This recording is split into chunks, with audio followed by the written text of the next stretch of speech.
حاضرین سنی اجتماع اور اسٹیج پر رونق افروز علماء، عزیز بچوں اور میرے ہم عمر ساتھیوں، السلام علیکم ورحمۃ اللہ تعالی وبرکاتہ۔ الحمد للہ رب العالمین والعاقبۃ للمتقین، والصلاة والسلام على سید الانبیاء والمرسلین وعلى آلہ واصحابہ الطیبین الطاہرین، اما بعد فاعوذ باللہ من الشیطان الرجیم ببرکت بسم اللہ الرحمن الرحیم۔ یا ایہا الذین آمنوا ارکعوا واسجدوا واعبدوا ربکم وافعلوا الخیر لعلکم تفلحون، صدق اللہ العظیم وصدق رسولہ النبی الامین المتین المبین المعین الکریم، ونحن علی ذلک لمن الشاہدین والشاکرین، والحمد للہ رب العالمین۔ بادہ توحید کے مدوالوں، شمع رسالت کے پروانوں، غوث و خواجہ اور رضا کے چاہنے والوں، اولیاء امت کے جانثاروں، آئیے کچھ عرض کرنے سے پہلے آقا نامدار، مدینے کے تاجدار، گنبد خضرا میں آرام فرمانے والے آقا جناب محمد الرسول اللہ صلی اللہ تعالی علیہ وسلم کی مقدس بارگاہ میں جس انداز میں درود مبارکہ پڑھاؤں، آپ بھی میرے ساتھ مل کر پڑھیں۔ پڑھیے الصلاۃ والسلام علیک یا رسول اللہ، الصلاۃ والسلام علیک یا حبیب اللہ، الصلاۃ والسلام علیک یا نور اللہ، وعلی آلک واصحابک یا شفیعنا یوم الجزاء، صلی اللہ تعالی علیہ وسلم۔ میرے پیارے آقا صلی اللہ تعالی علیہ وسلم کے پیارے دیوانوں، جیسا کہ آپ حضرات کو بخوبی معلوم ہے کہ ہر جمعہ بعد نماز مغرب یہ سنی دعوت اسلامی کا ہفتہ وار اجتماع کی محفل سجائی جاتی ہے، تو آج بھی الحمدللہ ہمارے نور بھائی کے گھر ہم اور آپ موجود ہیں۔ اللہ تبارک و تعالیٰ کی بارگاہ میں دعا ہے کہ اللہ تبارک و تعالیٰ ہماری اس محفل کو قبول عطا فرمائے اور کل بروز قیامت ہم سب کے لیے بخشش کا ذریعہ بنائے۔ میرے پیارے آقا صلی اللہ تعالی علیہ وسلم کے پیارے دیوانوں، میں نے جس آیت کریمہ کی تلاوت کرنے کا شرف حاصل کیا ہے، اللہ تبارک و تعالیٰ مجھے اس کے متعلق حق کہنے اور آپ حضرات کو اس پر عمل کرنے کی توفیق رفیق عطا فرمائے۔ میرے پیارے آقا صلی اللہ علیہ وسلم کے پیارے دیوانوں، آج کی گفتگو کا موضوع کامیاب زندگی کا قرآنی تصور۔ میرے پیارے آقا علیہ الصلاۃ والتسلیم کے پیارے دیوانوں، ہم نماز اس لیے پڑھتے ہیں کہ اللہ ہم سے راضی ہو جائے اور اللہ ہمیں جنت عطا فرمائے۔ ہم روزے، زکوٰۃ، حج اور دیگر عبادات اس لیے کرتے ہیں کہ اللہ ہمیں اس کا بدل جنت عطا فرمائے۔ تو آئیے میں آپ حضرات کے سماعت کے حوالے ایک حدیث پاک کروں جس پر مجھے اور آپ سب کو عمل کی توفیق عطا فرمائے۔ میرے پیارے آقا علیہ الصلاۃ والتسلیم کے پیارے دیوانوں، اللہ کے رسول صلی اللہ تعالی علیہ وسلم فرماتے ہیں کہ جو شخص، حدیث کا مفہوم بیان کر رہا ہوں، جو شخص ہر دن 1000 مرتبہ درود مبارکہ پڑھے، 1000 مرتبہ، تو اس کی موت اس وقت تک نہیں آئے گی جب تک کہ وہ اپنا ٹھکانہ جنت میں نہ دیکھ لے۔ اللہ تعالی ہم سب کو عمل کی توفیق عطا فرمائے۔ الصلاۃ والسلام علیک یا رسول اللہ، یہ بھی ایک درود پاک ہے۔ صلی اللہ علی محمد صلی اللہ علیہ وسلم، یہ بھی درود پاک ہے۔ اس کا مطلب یہ نہیں کہ آپ ایک ہی جگہ پہ ایک ہی بیٹھک میں بیٹھ کر 1000 مرتبہ پڑھیں، نہیں، اب جب چاہے پڑھیں، پورے دن میں تھوڑا تھوڑا جیسا آپ کو وقت میسر ہو آپ پڑھیں۔ اگر آپ اس کو پڑھ لیں تو سچے نبی نے فرمایا ہے۔ اللہ تبارک و تعالی ہم سب کو اس پر عمل کی توفیق عطا فرمائے۔ اب آئیے کامیاب، توجہ دیں ادھر۔ ہر ایک کی کامیابی کی سوچ الگ ہے۔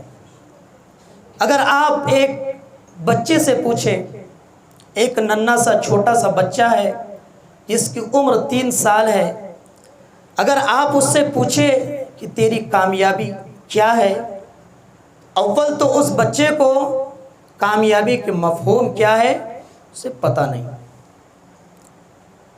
اگر اس بچے کے سامنے آپ کچھ کھلونا رکھ دیں، یا وہ بچے آپ سے اگر کوئی کھلونا مانگے آپ اس کے سامنے رکھ دیں کوئی کھیلنے کی چیزیں، تو وہ بچہ جو ہے اس کھلونے کو لے کر کے اپنے دوستوں کو دکھائے گا اور خوشی سے مچلے گا، خوش ہوگا، کودے گا، ناچے گا، اور وہ بچہ سمجھے گا کہ میری کامیابی اسی میں ہے، مجھے کامیابی مل گئی۔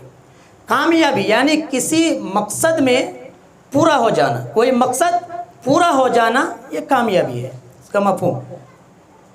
مقصد میں کامیاب ہو جانا یہ کامیابی، مقصد پورا ہو جانا کامیابی، تو یہ بچے کی کامیابی۔ اب آئیے ایک اسٹوڈنٹ کی کامیابی۔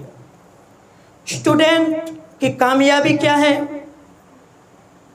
وہ اچھے نمبرات سے ایگزام میں، امتحان میں کامیاب ہو جائے، یہ ایک اسٹوڈنٹ کی کامیابی ہے۔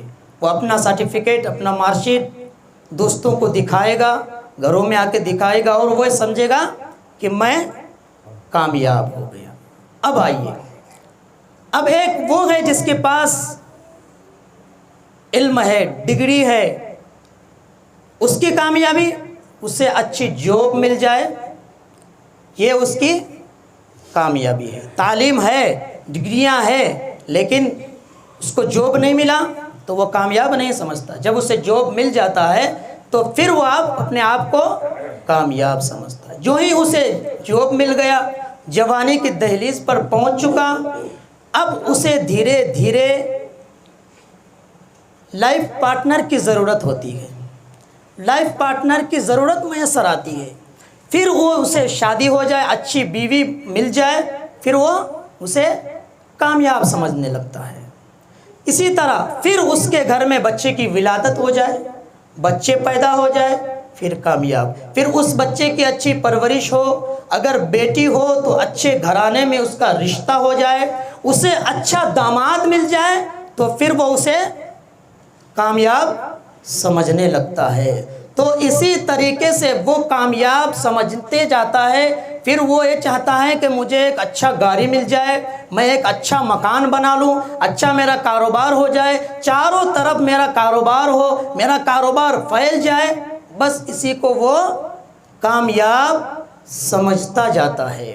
میرے پیارے آقا علیہ الصلاۃ والتسلیم کے پیارے دیوانوں، پھر دھیرے دھیرے اس کی عمر جو ہے ڈھلنے لگتی ہے، داڑھی میں سفیدی آنے لگی، ہاتھ پیر میں کمزوری آنے لگی۔ اب جن چیزوں کو وہ کامیاب سمجھتا تھا، اب دھیرے دھیرے ان کے اندر نفرت پیدا ہوتی ہے۔ اب بوڑھا ہو گیا، اب کمزور ہو چکا، اب وہ کوئی مولانا سے اگر کسی سے ملاقات ہوتی ہے تو وہ یہ دعا نہیں کراتا کہ مولانا دعا کر دے مجھے اچھی گاڑی مل جائے، مجھے کاروبار مل جائے، نہیں، بلکہ اب وہ یہ دعا کراتا ہے مولانا دعا کر دے ایمان پر خاتمہ بالخیر ہو جائے۔ میرے پیارے آقا علیہ الصلاۃ والتسلیم کے پیارے دیوان، تو یہ جو چند کلمات، تمہیدی کلمات میں نے آپ حضرات کے سامنے رکھا سمجھنے کے لیے کہ جو سمجھ ہمیں بڑھاپے میں آنے کے بعد آئی، وہ سمجھ ہم لوگوں کو آج ہی سے آنی چاہیے، کیونکہ زندگی کا بھروسہ نہیں ہے۔ آپ دیکھ رہے ہیں ہمارے سامنے سے بچے جا رہے ہیں، باپ ہیں، جوان بیٹے چلے گئے۔ تو جو ہمیں سمجھ میں بڑھاپے میں آتی ہے وہ سمجھ ہمیں ابھی سے آنی چاہیے۔ بوڑھا ہو گیا، سفیدی آ گئی، کمزوری آنے لگی، اب اسے احساس ہونے لگتا ہے، اب اسے احساس ہونے لگتا ہے کہ میں نے جو دھوکہ دے کر کے کمایا ہے، میں نے جو جھوٹ بول بول کر یہ جو مال دولت، سب کی بات نہیں کر رہا ہوں، جو میں نے دھوکہ دے کر کے جھوٹ بول کر کے جو مال دولت کمایا ہے، اس طریقے سے اسے فیل ہونے لگتا ہے، احساس ہونے لگتا ہے۔ پھر وہ کامیابی ایمان پر خاتمہ ہونے کو سمجھتا ہے۔ اب اسے ایمان کی سمجھ آتی کہ میرے پیارے آقا علیہ الصلوۃ والتسلیم کے پیارے دیوانوں، خدا کی قسم یہ دنیا بے وفا ہے، یہ دنیا بے وفا ہے۔ سرکار دو عالم صلی اللہ علیہ وسلم فرماتے ہیں کہ جب سے اللہ تبارک و تعالیٰ اس دنیا کو قائم فرمایا ہے، ایک مرتبہ بھی اپنا نظر رحمت نہیں فرمایا، ایک مرتبہ بھی نظر رحمت اس دنیا کی طرف نہیں فرمایا۔ یہ دنیا بے وفا ہے۔ آپ نے جو ساری زندگی کما کر کے جو بلڈنگ تیار کیا، جو محل بنایا، جو ایک اچھی گاڑی خریدا، بینک بیلنس جمع کیا، دیکھیے یہ کس قدر بے وفا ہے۔ جیسے ہی آپ کے جسم سے روح پرواز ہوئی، روح نکل گئی، اب یہ گاڑی آپ سے کہے گا یہیں تک میرا اور تیرا رشتہ تھا، رشتہ ختم۔ یہ جو گھر ہے جو تیار کیا تھا، یہ گھر کہے گا کہ یہیں تک میرا اور تیرا رشتہ تھا، اب ختم۔ اب جو بینک بیلنس آپ نے جمع کیا تھا وہ بھی رشتہ اس کا بھی سے ختم۔ یہاں تک کہ جو آپ کی بیویاں ہیں وہ بھی 4 ماہ 10 دن کے بعد عدت گزارنے کے بعد اگر اس کے کوئی اچھا رشتہ آئے تو وہ بھی شادی کر کے وہ بھی چلے جائے۔ تو کس قدر یہ دنیا بے وفا ہے، سمجھ گئے ہوں گے۔ تو میرے پیارے آقا علیہ الصلوۃ والتسلیم کے پیارے دین، تو ہمیں آج ہی سے سمجھنے کی ضرورت ہے کہ کامیابی کس چیز میں ہے۔ کامیابی قرآن پاک کی روشنی میں کون لوگ ہیں کامیاب؟ اللہ تبارک و تعالیٰ نے ہمارے اندر نسیان کو پیدا فرمایا اور انس، انسان کو نسیان سے پیدا کیا اور انس سے، نسیان یعنی بھولنے کی صفت دی، انس یعنی محبت، جو ہم اور آپ ایک دوسرے سے محبت کرتے ہیں۔ یہ جو بھولنا ہے نا، یہ بھی ایک نعمت ہے۔ ہمارے اندر سے، ہمارے پاس سے ایک نوجوان بیٹا کسی کے باپ کے سامنے سے انتقال ہو جاتا ہے، یا کسی کی بیوی کا انتقال ہو جاتا، کسی کی اولاد کا انتقال ہو جاتا، اگر یہ بھولنے کی صفت نہ ہوتی تو وہ ہمیشہ ہمیشہ رنج اور غم میں ہی رہ جاتا۔ یہ بھول، یہ بھی ایک اللہ کی نعمت ہے۔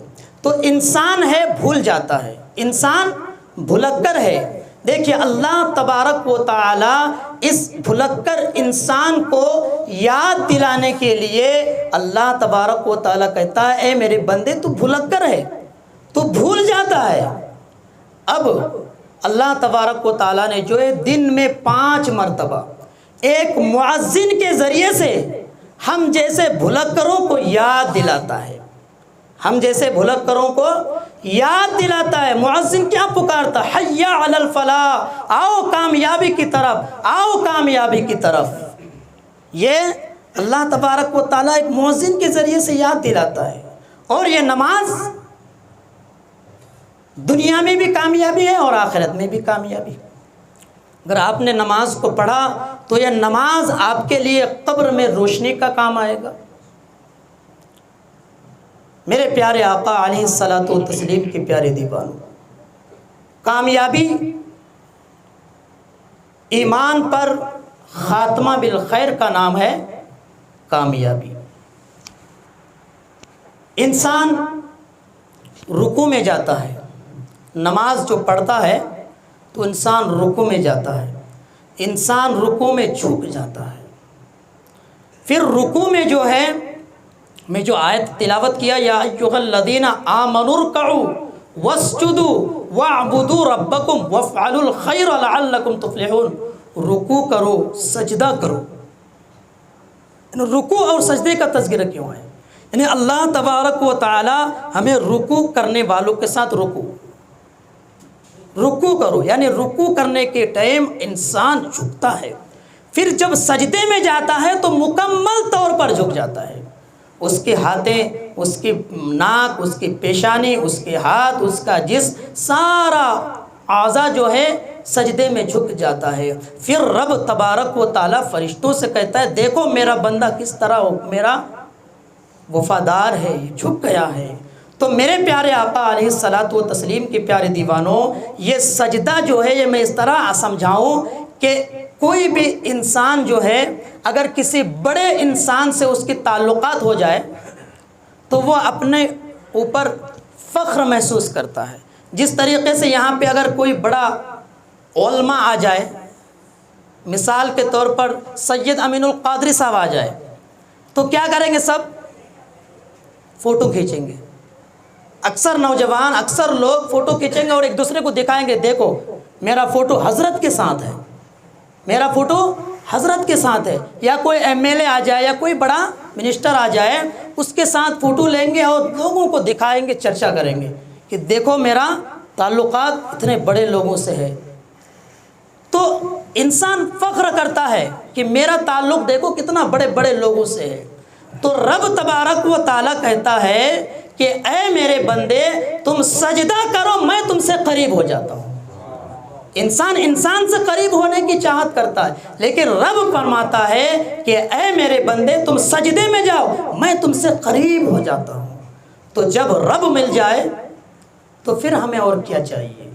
میرے پیارے آقا علیہ الصلاۃ والتسلیم کی پیارے دیوان، صحابہ کرام کی کامیابی کی تصور، یہ بات بتا کر کے میں اپنے تقریر کو سمیٹ. حضرت عائشہ صدیقہ رضی اللہ تعالی عنہ ایک مرتبہ حضور سرور کائنات صلی اللہ علیہ وسلم کی بارگاہ میں حاضر آئی ایک جنگ کے موقع پر، اور اس جنگ میں ایک صحابہ جو ہے زخم سے چور تھا، زخم سے چور تھے. حضرت عائشہ صدیقہ رضی اللہ تعالی عنہ کہنے لگی یا رسول اللہ، ایک صحابہ ہیں وہ زخم سے چور ہیں، آخری سانسیں چل رہی ہے اور ان کی زبان پر ہے یا رسول اللہ یا رسول اللہ یا رسول اللہ. حضور اکرم صلی اللہ علیہ وسلم جو ہے جلدی تیار ہوئے اور بتایا جاتا ہے کہ آپ اپنا جو ہے شال اپنے کاندھے مبارک میں رکھے اور جانے لگے تو زمین پر شال گھسیٹ رہی تھی.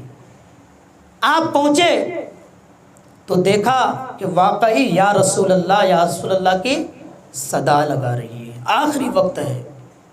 حضور وہاں پر جب جا رہے تھے تو وہ صحابہ جو ہے اپنی طاقت و قوت لگا کر کے کھڑا ہونا چاہا ادب کرنے کے لیے، لیکن ان کے اندر اتنی طاقت نہیں تھی. جو ہی وہ چاہا کہ کھڑے ہو جاؤں ادب کے لیے تو حضور وہاں پر پہنچ گئے اور اپنا صحابہ کو اٹھا کر کے اپنے گود میں ان کا سر رکھ دیا، ان کا گود میں ان کا سر رکھا اور بال میں ہاتھ پھیرنے لگا. اور وہ صحابی پتہ ہے کیا کہنے لگا؟ اللہ اکبر.